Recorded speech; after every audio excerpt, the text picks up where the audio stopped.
అలాగే సాంఘికాలు సాహస వరగమనాలు అయ్యాయి. బచ్చం నాటు కట్టింది, బచ్చం బదులెక్కింది, పాట నాటు కట్టింది. అలాగా ఈరోజు వరుణదేవుడు కూడా, ప్రకృతి కూడా ఈ యొక్క మా కలయికను, ఈ యొక్క సినిమా ఫంక్షన్ ఇక్కడ జరుపుకోవడం.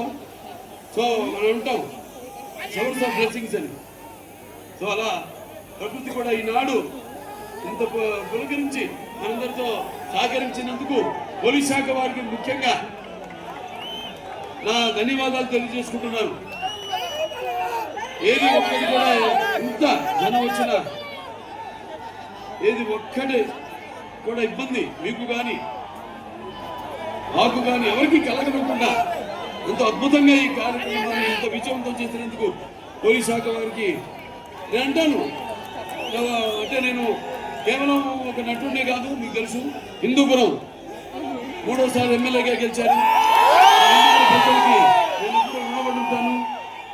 అలాగే Basavataraka Indo American cancer hospital research ఇన్స్టిట్యూట్కి 15 సంవత్సరాలుగా చైర్మన్గా ఉంటూ మనందరూ కూడా ఎంతో ఖర్చుతో కూడిన వైద్యానికి అతి తక్కువ ధరలకు వాళ్ళకి చికిత్స అందించడం అయితేనేమి, ఇలా ఎన్నెన్నో కార్యక్రమాలు చేపడుతున్నందుకు మరి ఆ భగవంతుడికి నా కృతజ్ఞతలు తెలియజేసుకుంటూ మన అఖండ సినిమా విడుదల కాబోతుంది. అఖండ ఇది కేవలం ఒక తెలుగు సినిమా కాదు, ఒక కన్నడ సినిమా కాదు, ఇది పాన్ ఇండియా సినిమా.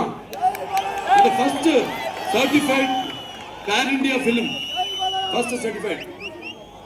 దీని ముందుగా మేము అఖండ 1 తీసాము. పాండమిక్ అప్పుడు బాగా కోవిడ్ ఉధృతంగా ఉన్న టైంలో అందరు భయపడుతుంటే సినిమాలు రిలీజ్ చేయడానికి జనం వస్తారు రాలా థియేటర్కి, చూస్తారా లేదా అన్న తరుణంలో ఆ సినిమాని విడుదల చేయడం అయింది. మొట్టమొదటి భారతీయ చలనచిత్రం రిలీజ్ అయింది. ఆ తర్వాత మిగతా సినిమాలన్నీ రిలీజ్ అయింది. ఆ సినిమాలో మనం చూపించింది ఏంటి? పిల్లల జోలికి కానీ, ప్రకృతి జోలికి కానీ, ధర్మం జోలికి కానీ వస్తే భగవంతుడు మనుషులకి ఆవాహిస్తాడని.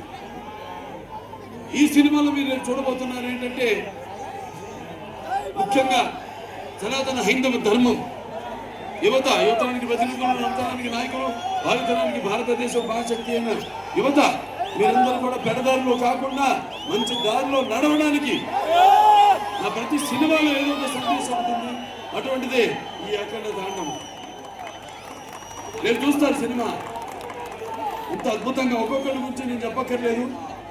మా డైరెక్టర్ గారు ఉన్నారు, బోయపాటి రెడ్డి గారు. నేను చేసిన 4వ సినిమా, మొదటి సింహ, దాని తర్వాత లెజెండ్, దాని తర్వాత